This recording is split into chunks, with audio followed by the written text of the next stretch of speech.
It's easy to get lost in the latest true crime podcast or your favorite binge-worthy show. But what about your own story? That's the most important story of all, and therapy helps you write it. BetterHelp Therapy is 100% online and designed to be convenient and flexible enough to squeeze in between the next episode on your list. Get started today at betterhelp.com/pause for 10% off your first month.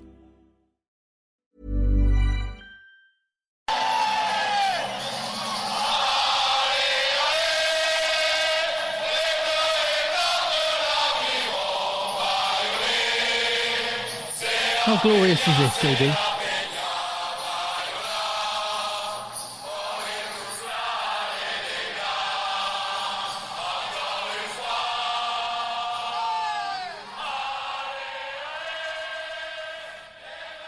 Hello, everybody. This is the EggChasers Rugby Podcast, the podcast about rugby that doesn't take itself or the game too seriously. That is Tim's fabled song. Tim, what have you done? I love it so much. It's an absolute banger. So I mentioned this on the last episode of the podcast. It's been played in all the stadiums in France that I've been at, and I didn't know what song it was, and I mentioned it on the last podcast. We have had so many messages, and thank you so much for all the emails, tweets, DMs, let me know, and even stories surrounding that song that have been sent on voice notes, WhatsApp groups. It is... I think it's called La Pena Bayona, and it's a song heavily tied to Bayonne Rugby Club in the Basque region, and it's been adopted all around France during this Rugby World Cup. So tell me this, Tim, if you became an honorary Frenchman, which I believe you're on the verge of doing right now, would you adopt Bayonne and being Basque as your French identity? Well, on the strength of that, loving that song so much and that being where it comes from. Do you remember we went through this? In fact, oh my goodness, you just sparked an idea. Do you remember when Phil didn't have a rugby team because he played at such a high level? He never had a team. Yeah, that's true. We had a thing on the podcast where people could pitch and he would pick a team, and he ended up being an Ulster fan, which he has been for now 9 years. Because we love the top 14, but I don't have a team. Maybe we could go through a process where we select our top 14 team. And at the moment, I'm all in on Bayonne. Well, you'd struggle because aren't Bayonne in Pro D2? Oh yeah, that's fine. I'm all about grassroots. There we go. So maybe choose a Pro D2 team because there's or just a French team. Yeah, maybe it's a great idea. Love it because the future, as I've said, is French, so it makes it makes a lot of sense. Now, do you have a French team already, or would you be open? I mean, I love Toulouse. I do love Toulouse, but there again, it's one of those things. Glory hunter. Yeah, I look at it from across the channel in the same way I love Real Madrid because they entertained me as a kid.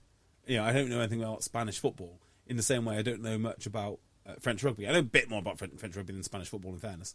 But you know, it's that glitz and that glamour. I've always said, if I could be a professional rugby player, the two clubs I'd want to play for, or maybe the three, would be Leicester, Toulouse, and Bath. Don't know which order because of the glamour. Yeah. I mean, that Thunderdome Racing Stadium's pretty special. Oh, it's cool. Yeah, Racing, another one which I absolutely love. But again, I think once you got into it, you'd probably get tribal and hate everybody else. So I'm quite happy to admire French rugby from afar so I don't get into that tribal trap and then start hating everyone. Well, just on other matters that aren't around the World Cup, just for a second, I was looking at the rugby because I'm so taken by Portugal. I was looking at the Rugby Europe, and if you listen to the podcast, you'll know how much we love Spain and have been out to Madrid, supported the Spanish team.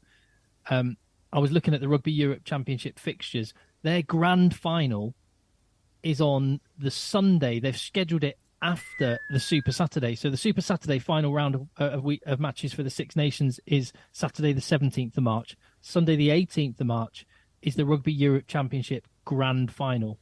I reckon wherever that is, and I don't know where it is, whether it's at one of the nations, I just reckon we go all in. Spain, yes. Portugal, yes. Georgia, no. Romania, no. I'm not going east. And do you know what? My prediction, 12 months, 18 months ago, never to go east again, bearing out pretty nicely at the moment, isn't it, Tim?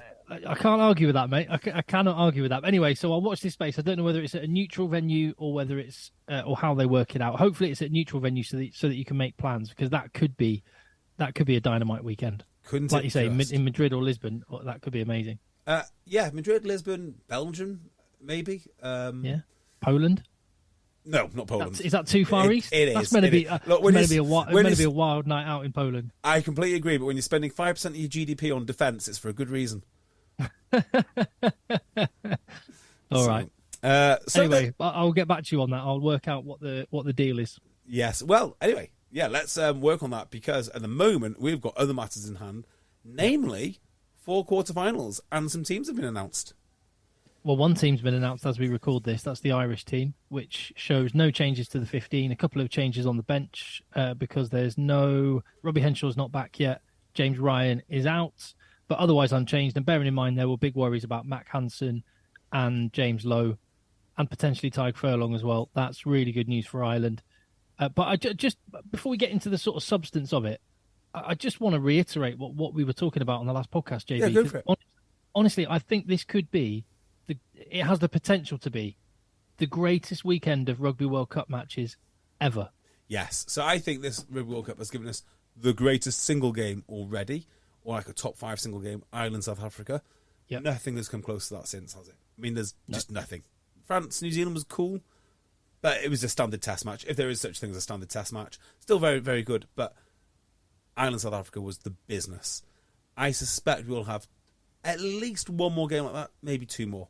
And then it's going to be semis. I don't think that's going to cook up much. And then it's the final. So, yeah, I think you're absolutely right. This could be it. This could be one of the great weekends of rugby. Because unlike quite a few other times, there are no clear favourites. No, well, and that's what I was going to ask you. Like, before we get into like detail on any individual fixture, pick, like the easiest to call to the hardest to call. Rank the fixtures. So I think the easiest to call is... I've got Wales-Argentina as that. I think Wales are going to win comfortably. I don't think you're right on that at all. Really? What do you think's easiest to call then?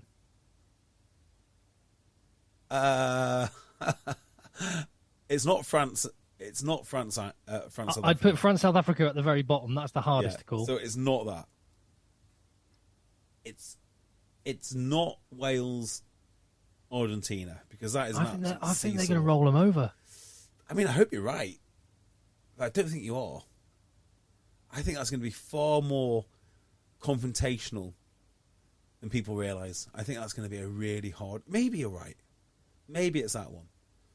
It's not going to be Ireland, New Zealand. That's an absolute coin flip. Although Ireland do slightly shade it, don't they? I think they do shade it, which is why I've got France, South Africa as the hardest to call. That is the tightest. Yeah, so I think actually... the best games are the hardest... Well, as you'd expect, I guess. The best games are the hardest to call. So, France, South Africa, number 1.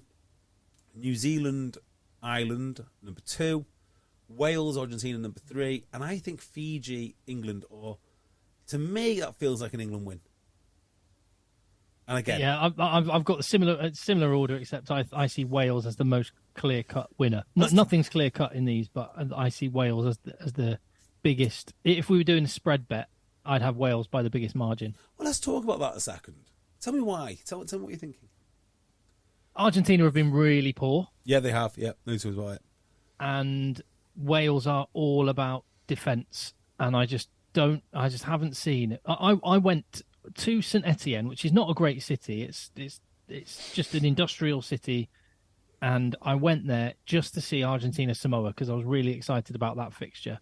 It was the worst game of the World Cup. So part of this is that I'm annoyed at Argentina for making me being part of me not wasting that day. But anyway, but they were really bad, and they were bad against England, and I don't see them being good enough. Like just Wales beat Australia, a poor Australia, admittedly, by a record score.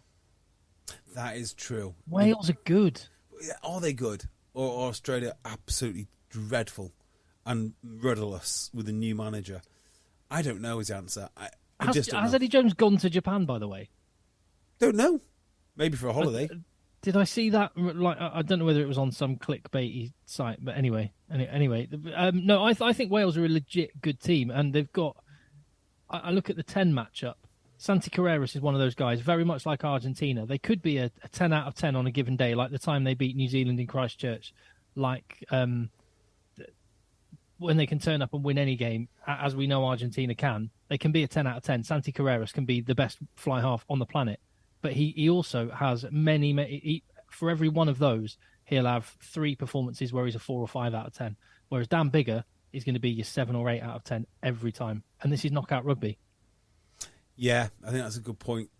My only worry with this is the Argentina team has been around for a long time. They are volatile. They can win in New Zealand and they can lose to England in the way that they did. So nothing's guaranteed. But they are packed full of quality. I mean, real quality. The sort of quality that Wales could only dream of. I don't know though. Gonzalo Bertranu as your scrum half. He's not good. Well, he's not bad. I mean, and once you take Pablo Matera out of that back line, whereas Wales have got guys like Tommy Rafael, who was man of the match in the last game, can come in. I just think there's a massive drop off for Argentina. I think they have got real talent, but they've got real weaknesses or real lack of depth as well. So yeah. I don't know.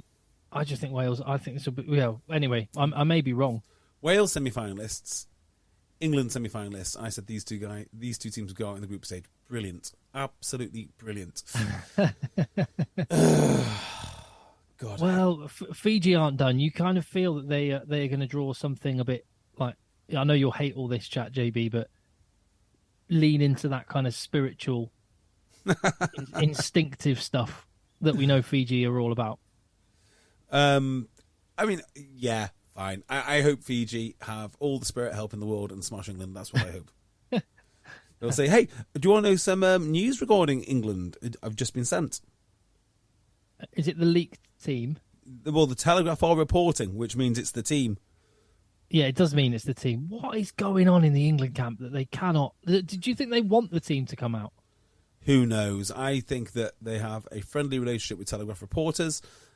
You scratch my back, I'll scratch yours type thing. That must wind other journalists up so much. I know. I love it. I would imagine it would wind Steve Borthwick up no end. But yeah. Hey, but if it's what I saw earlier today, then Owen Farrell in the 10 jersey, George Ford completely out of the 23. Oh. Well, I mean, is that what the Telegraph's saying? Yeah, basically. Yeah. George Ford is out. What do you make of that? You're a Farrell apologist, or sorry, a Farrellologist. The study of Owen Farrell. What do you make of it? Well, I wouldn't drop Owen Farrell for a knockout game. Absolutely not. I didn't think George. I think people have gone a bit overboard on George Ford. Don't get me wrong. I would be happy with Marcus Smith playing 10, with Owen Farrell playing 10, with George Ford playing 10. I like them all, but George Ford was superb in that game against Argentina. Yeah, he was absolutely superb. He was not good against Samoa, and he was okay. In the Japan, it was okay. He had that one nice moment with a crossfield kick, but I don't think he's been exceptional. Well, he was exceptional against Argentina. He was against Argentina. I do. Yeah. I agree with you. For a knockout game, I wouldn't. I personally. Do you think there's any? I wouldn't drop Owen Farrell. I know the answer to this before I ask it, but do you think there's any possibility of having Owen Farrell at 12 just ruins everyone at 10? Because no one's played particularly well there, with the exception of Ford on occasion. George Ford 4 years ago, yeah. Marcus Smith has not achieved any real success there with Farrell. Danny Cipriani was not particularly successful. I mean, he gave a good fist, but you could tell there was some friction there. I wonder if it's just Owen Farrell at 12 does not work for other fly halves. Quite possibly. I mean, I've been. I think too. I've said this on the podcast at the weekend, so I'll try and be quick. I think if you can have every player ticking all boxes, then great. But short of that, then I do think 2 specialist kind of creative forces in a backline is necessary in 2023. But the optimum way to arrange that, clearly, I will have to kind of revise what I've been saying for the last year or two, which is 2 playmakers is good, and I think Ford and Farrell can work as it did 4 years ago. Maybe rugby's moved on. 10-15 seems to be the optimum way that you address that. And as a consequence, maybe, you do need that blunt force instrument at 12, and maybe rugby's gone back to that. And equally, rugby's moved away from a more traditional type 15 and that creative force has to come in that position, as is happening with Thomas Ramos, with Blair Kinghorn, with Bowden Barrett or DMAC. Has Freddie Stewart been dropped? Well, yeah, this is what the Telegraph are reporting, that it could be Marcus Smith starting at 15. I like it. I mean, yeah, why not? Go for it. Freddie Stewart's not been very good this World Cup. Fiji don't kick a lot. No. I think it's a bold choice for a team that wants to kick the ball away a lot. Yeah, Mind you, really you say bold, that, but you know, the Fiji win against Australia was a tactical masterclass. There was a lot of kicking there. Yeah, and they have a good goal kicker, which I know is not the same thing, but Lamani can kick from hand in the box kick. Yeah, I wouldn't underestimate the Fiji kicking game, because Australia did that, and it cost them a World Cup spot. That's fair. And what I will readily accept is I'll take the slings and arrows, you know, in the defence of Owen Farrell, because on merit, no, he probably doesn't deserve his spot.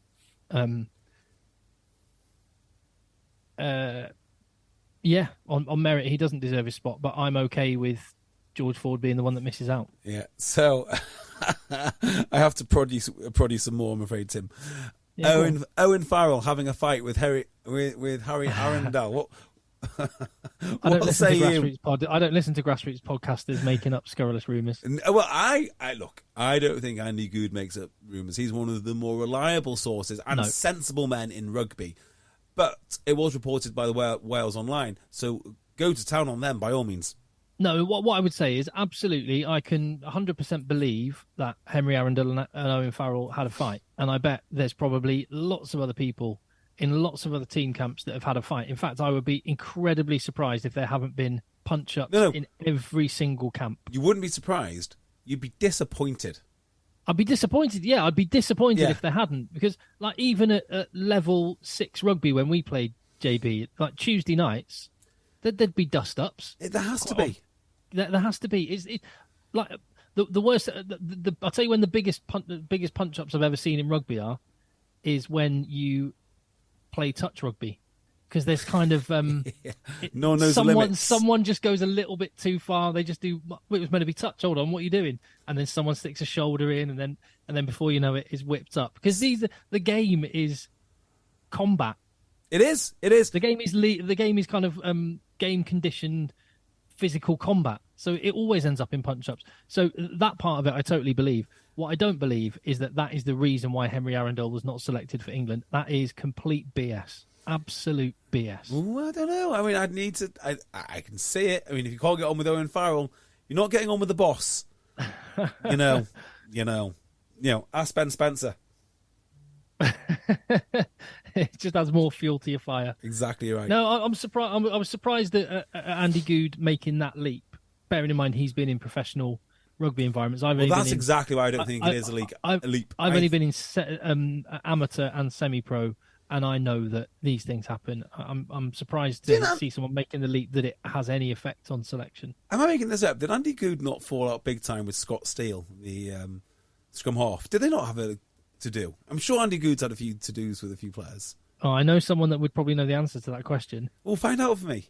I'm sure something like that. Well, I just say that like I can't discuss. I'm not allowed to discuss the contents of it. But my brother has sent some little videos into WhatsApp groups of various things from training when he was playing. Yes, I've seen them. They are very enjoyable. Now, dust-ups are regular occurrences. So it's the fact that Andy Good has been in those situations and he feels it necessary to mention it, which makes you think, yeah, there could be something in that, because I think he knows exactly what's going on. He's the boy. But no. So he knows exactly how to get even like long-term podcasters talking about grassroots podcasts. Well, that is true. That is true also. Two things can be true at once, I guess. Okay, maybe. Yeah, I mean, as I like to say, if you can't punch your mates, who can you punch? Yeah. So one of the guys that like at amateur level in a team that we both played in at Broughton Park, one of the people that I had the most fights with, I'm now we both coach our son's rugby team. Is that Biff? Yeah. I had so many fights with him in training. And we now stand on the sideline together. That's what rugby's about. He has high-shotted me so many times in like touch. I was playing very well one session, a bit too well for his liking against him. Spread my nose across my face. That was joyous. But you can't react. You can't react. You can't let it know. You can't let him know that it bothered you. You just got to play harder. So I had to play a good 10 minutes with. And also you can't blow your nose, can you, when it's really bleeding, because it makes your eyes go black. So you just got to stomach it. Oh, I hate it. God, it made me angry though. It made me so angry. I think he liked me more after I swung at him. Oh yeah. There are some people that just react to that well. They react to it really, really well. They're, oh right, okay, he's like one of us. Let's not. Or there's also the element of let's not do that again. Yeah. Oh, it's good. But where were we? We were talking about England, Fiji, and I was mentioning spirituality, and you mentioned punch-ups. Yes, same thing. I don't know how this is going to go. I really do not know how this is going to go. My gut feeling is England will have too much for them. But they have beat England recently. They pushed Wales bloody close. No, maybe Fiji will be fine. I don't know is the answer. I just don't know. There's a couple of questions. Have England got any better in the last couple of months? I'd say the answer is, broadly speaking, some people think yes. I'd say generally no. Why the no? The struggle I have, I can't remember if we talked about this on Sunday, but there is no single area that I could point to and go, that's what England can hang their hat on. Yeah. Whereas Fiji, it's huge physical contact, offloads, and Set piece. broken field running. That scrum's great. That Scrum's decent, yeah. I mean, that stat they've only conceded one scrum penalty. Lineout's pretty good. Everything's pretty good. And there's enough supporting stuff that they do to make sure that when they go on the attack, they are lethal, and that's all they need. And they only need a handful of chances. I just think England need to embrace being the pantomime villains and the one that nobody's cheering for. Make it really ugly, horrible, kick into space, and then swarm them in defence. That's basically England's game. I'm not sure if it's a good idea, this. I feel that if there's a team you don't want to kick to and invite them to attack you, it might be Fiji. That's why I said make sure you hit grass and not hitting Habosi or Tuisova or anyone in the backfield. It's easy to get lost in the latest true crime podcast or your favorite binge-worthy show. But what about your own story? That's the most important story of all, and therapy helps you write it. BetterHelp Therapy is 100% online and designed to be convenient and flexible enough to squeeze in between the next episode on your list. Get started today at betterhelp.com/pause for 10% off your first month. With space to run.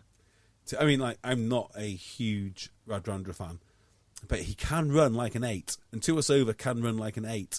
They can all run like 8s. Oh my god! Yeah, do you know? If England want to kick the ball away to Fiji, I don't think they are finding grass. I think they'll try and find grass. I don't think they will, and I think Fiji are going to come out at them like an absolute train. And the more it comes to pieces, the more Fiji are going to get into this. Give me Fiji for the win. I'll tell you what, the breakdown's a massive area. Obviously, it is in every game, but particularly with Fiji, with Lavani Bottia. Yeah. So that's another thing, isn't it? And with England's game, and with England's ball being so slow. However, Matthew Raynal, who is one of those referees that scares me a little bit because he can blow hot and cold a little bit. He's basically like the refereeing version of Argentina. He can be really picky on stuff one day, or he can be just like let it all go. But England had him in the Argentina game, and kind of got on the right side of him, and he seems to be quite tight on the breakdown, and that fills me with a little bit of hope. Yeah, it's in. Yeah, at the end, the break. You are right though to point out the breakdown. It's going to be fascinating because, again, it's one of those things where you expect England to have the upper hand. Laws is very good at the breakdown, particularly close to the line. Really, really good. Probably England's most effective jackler, which people don't expect you to say. Tom Curry can come good at any time, and Ben Earl can jackal. So you think England have got this massive advantage, but actually Lavani Bottia is so fast over that ball and so massive and strong. It's not clear cut. Nothing's clear cut in this. No. Oh, it's going to be a good game.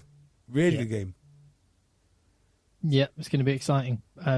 No doubt about that. But so then the two games that we've said are the hardest to call. Let's go with Ireland, New Zealand then. I legitimately don't know.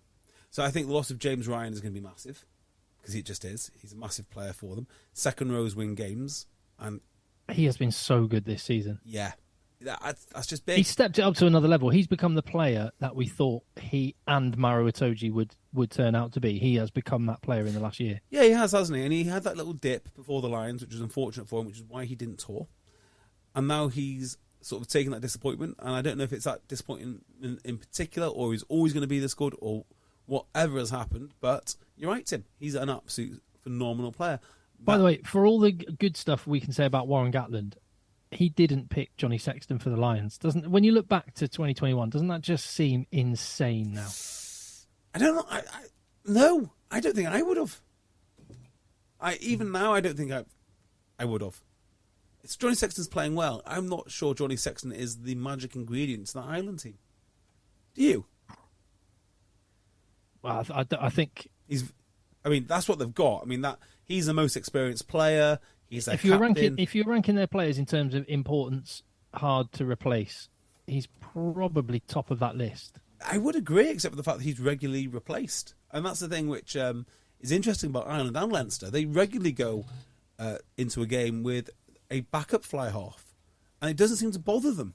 I mean, in some ways, my criticism of Ireland is they've kept on to this guy for so long, they've not let anyone really emerge beneath him. He's sort of like someone who sort of blocks the progress of youngsters. I think it's a real problem. But would I start? I mean, yes, I would start him because you've invested so much into him. To not start him would mean you've spent a hell of a lot of money in getting him to this World Cup in both. You're calling Johnny Sexton starting for Ireland a sunk cost fallacy. That's exactly what I'm calling it. That is literally 100% the best way to put it. He is a sunk cost fallacy. Luckily for Ireland, he's still very good. Very good. So, it might be a worthwhile sunk cost. But, he's cost them a fortune in salary. And not only his salary, replacement salary for equally good fly halves to fill his boots when he's not playing for Ireland or Leinster, which is coming from the same bank account, I imagine, the IRFU. Wow. Well, I think he's playing sensational rugby the last year or so, even at the age of 38 years young. If you win a World Cup, right? Yeah. Riddle me this. If you win a World Cup, say if Johnny Sexton wins this World Cup, Jonathan Sexton, as he likes to be called. Who cares? Johnny Sexton, right? Like, you are at the pinnacle of your career. Would you agree with that?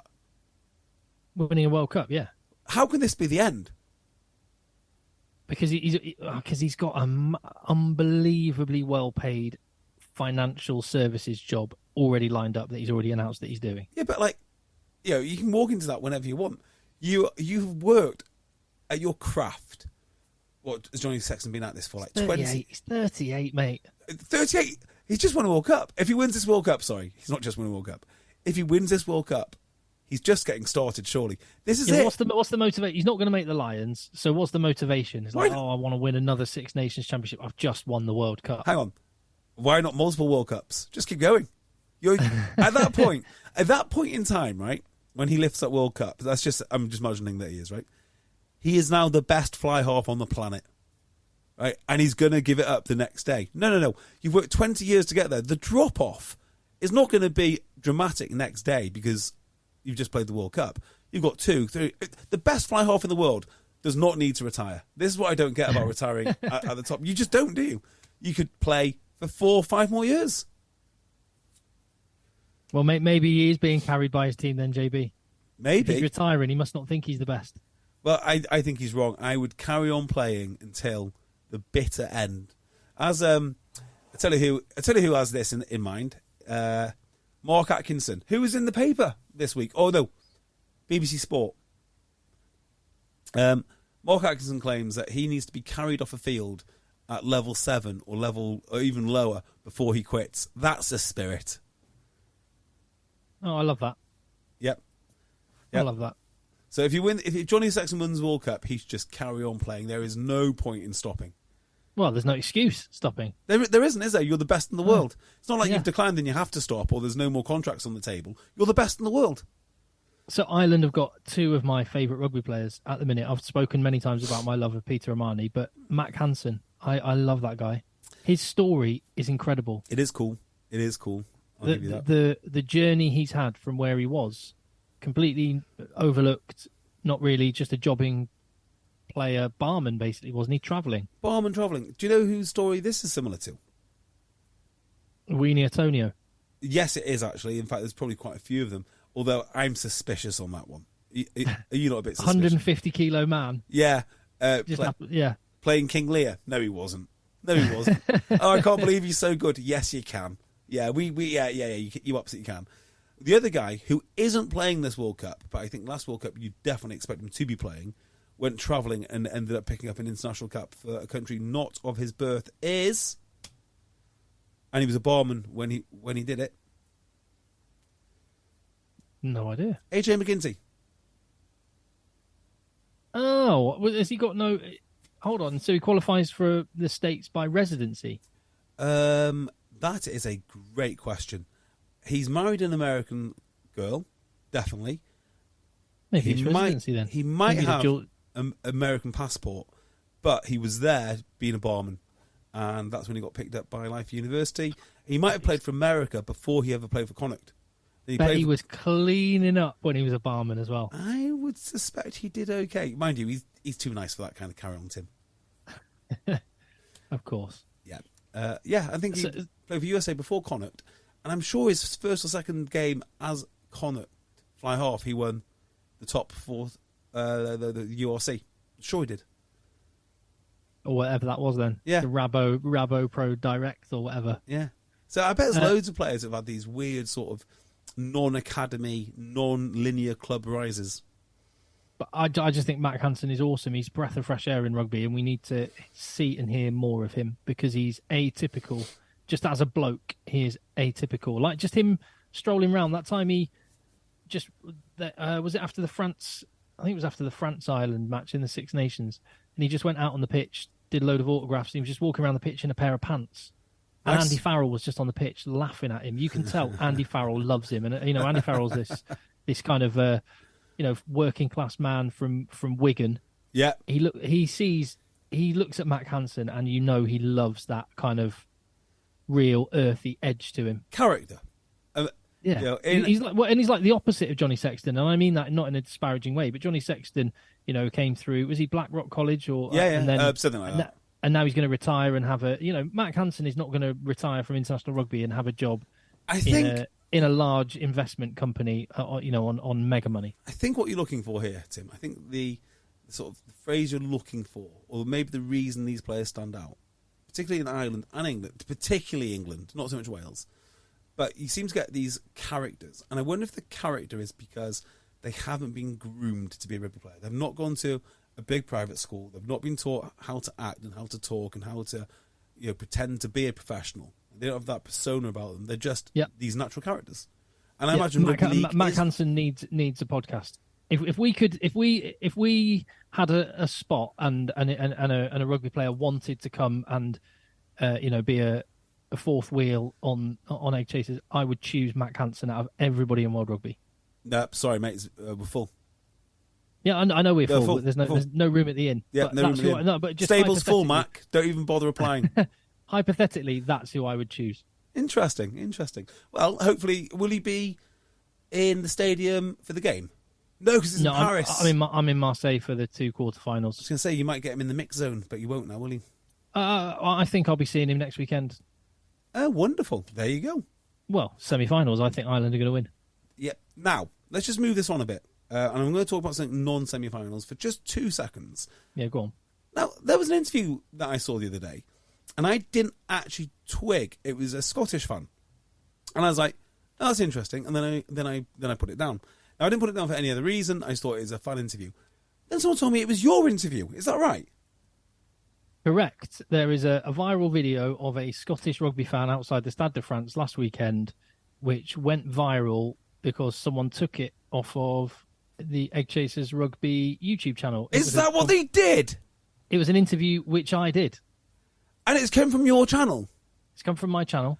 Oh, no. It's had many, many, many, many millions of views on Facebook groups, on WhatsApp groups, mate. on Twitter accounts, and I get no... No! That's outrageous. I did not realise this. Yeah. Oh, I'm kind of sorry for you, but I'm not really. You created that content. No, it's fine. That awesome. happens. It was. Well, do you know what? The way I look at stuff like that is that pay. I can do it once. I can do it loads of times. Exactly. Right. The moment that the thing that because actually, really, I didn't have to do a lot with that guy. He was just absolute gold. But I think the one thing I did do, and it's a demonstration, is when you identify you've got something good. He tried to walk off at least 2 times. I was like, no, you're going nowhere, sunshine. I just kept him talking. That was the only thing that I did that was of any value, was I identified, do not let this guy leave. What I didn't do was get his number, get his details, which I should have done. Well, but you shouldn't have, because you want to cuss of your bloody YouTube proceedings now. I'm not joking. Like, I have had emails from I saw one, and I couldn't work out why. TV production companies saying, for example, The Last Leg. Yes. Channel 4 want to feature this guy. So they go, can you put us in touch with him and stuff? So like he's gone properly viral. Love it. Well, I mean, I hate it on your behalf, cool. but I kind of love it. Yeah, I actually read that email, and I couldn't work out what the hell they were talking about. I thought they were trying to. I thought they were trying to offer us that guy for our podcast. I was like, no, I'm not. I don't want that. And then somebody told me in a WhatsApp group it was your interview. Anyway, well done, Tim. That's a really good effort. Really well spotted. Just shame you haven't been fairly remunerated for it. It's all right. These things pay out in many ways. I was the guy that got that, and people are starting to twig that it was me. Jim Hamilton posted it out and then followed it up with another tweet going, I didn't realise that was Cocker. Fair play. Yeah. So, it's fine. It's fine. Well, because I was using the TalkSport mic muff at the time, I've got them loads of free... I bet they love it. I've got them thousands and thousands of pounds worth of... what's the word? Free marketing. Whatever. Well, do you know maybe there's a lesson there, which is next time you get a mic muff, get an EggChasers one. And then go work for TalkSport. How can I get one of those? There is loads of... In fact, if you own a printing company and you want to print our mic muffs, just get in contact. Well, I mean, you say that. The kindness and generosity and reaction of people. I'm sat right now in this beautiful flat on the beach in Marseille. I'm back in the camper van tomorrow because... Isn't this how major politicians get in trouble, Tim? It's basically Anton has a house in Aix-en-Provence where he and his family live, but he has a place on the beach. I'm imagining this is Anton. Isn't it? This is exactly pad when he was younger. This is precisely the attitude, right, which got Boris Johnson in trouble when he decided to decorate the number 10 flats. Aren't people just so nice? It's a gorgeous place, mate. Amazing, gorgeous place. So that's where I am. I'm back in the camper van tomorrow, but I've enjoyed the last couple of days. Well, thank you to Anton for looking after Tim. Yeah. Thank you, Anton. So we've done... Well, let's just quickly talk about France versus South Africa. And the reason I'm rushing you is because you've got a radio spot in about 3 minutes. Yeah, I'm going to have to dash. So what do you want to say about that, Tim? Where do you think it's going? About France, South Africa? Yeah. Hard to call. The DuPont one is we're waiting. Interesting little jockeying thing. So Rassie Erasmus moved his team announcement to Friday. And he was actually quite honest and open about it. He just said, "Well, I want to see what France do first." Yep, fair enough. And now France have moved their team announcement to after South Africa's. Oh, have they? Yeah. DuPont on the bench for me is the way forward. Yeah, I think there's some logic in that. But then again, if France lose and DuPont was fit enough to be on the bench but doesn't start, you can imagine them going, "What were you doing not starting him?" So it's a tough one, isn't it? I think if he's fit and available, he will start. I wouldn't do this because the psychological effect of losing him, if you lose him, it's a great point. It's a great point. But then again, if you were Galtier, you can't. I'm sure he's belligerent enough and focused enough not to make a decision based on this. But if France lost and he's fit enough to play 30 minutes but not start, there'd be recriminations, I think. I agree. It's rough. This is it's easy to forget that Rassie Erasmus, the journey with this South African team, they sort of won the World Cup early. He had his eyes on this World Cup, really, when he took over in 2018. It was Lions and then this World Cup. And the 2019 World Cup, they just managed to pull a rabbit out of a hat. I don't know who I want to win this. I truly love South Africa, and the idea of not seeing them play another game, I don't like that. I love France, the idea of not seeing them play another game, I don't like that. But I think the effect on the tournament of having France get to a final in France would be amazing. Oh my goodness. So, and also the future of rugby kind of relies on this team winning. So I'll be supporting France. I just have a feeling about South Africa edging it. But then I think, I'll tell you what, the one thing with Dupont being out, it's sort of left this little vacuum which Matthew Jalabert has filled, and he's become bigger and better.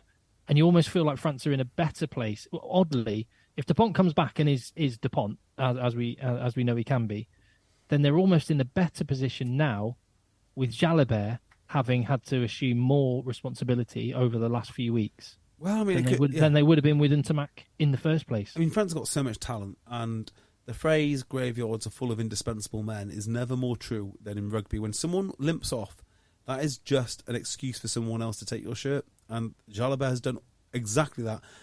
And in all honesty, I think most people who watch a lot of rugby would have expected that to happen. Maybe not quite as resoundingly, but it has happened. I keep flipping back. So I had a chat on doing a little Betfair podcast this morning, and they pushed me for an answer, and I went, I think South Africa edge it. But now I'm back to saying France will edge it. But that is how tight this is, and I think the betting markets actually are. The spread is like 2 points on this one. I think France are 2 point favourites for this one, but I think that could be people when they see the teams. If Dupont is starting, I think. But here's one, because I was talking about this again. It was with a betting company, so that there was a bit of a focus on that. The one curious one was, and we mentioned this on the podcast on Sunday, but a Northern Hemisphere lockout, ACCA, England, Wales, France, and Ireland. Imagine. It feels like it's going that way. I think that's why these quarters are so exciting, because I think in past years there has been a couple of clear favourites to progress. There are no clear favourites, like none. Well, it will change next week. So next week, by comparison. So just enjoy this weekend as much as you can.